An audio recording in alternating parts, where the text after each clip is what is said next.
আসসালামু আলাইকুম সম্মানিত শ্রোতা বন্ধু, সামান্য কিছু কথা নিয়ে আজকের এই ভিডিওটা। তো চলুন কথা না বলে দেখেন, এই একটা ষাঁড় বাচ্চা, এই একটা ষাঁড় বাচ্চা।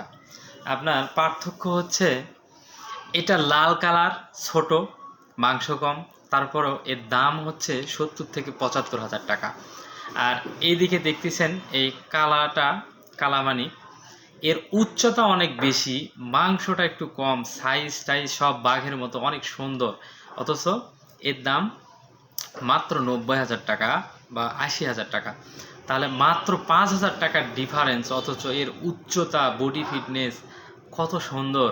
আর এই লালটা দেখেন, লাল হরিণ, এটা আবার দেখেন অনেক ছোট, অনেক একটু মাংস বৃদ্ধি সামান্য সাইজের আছে, অথচ দাম আগুন।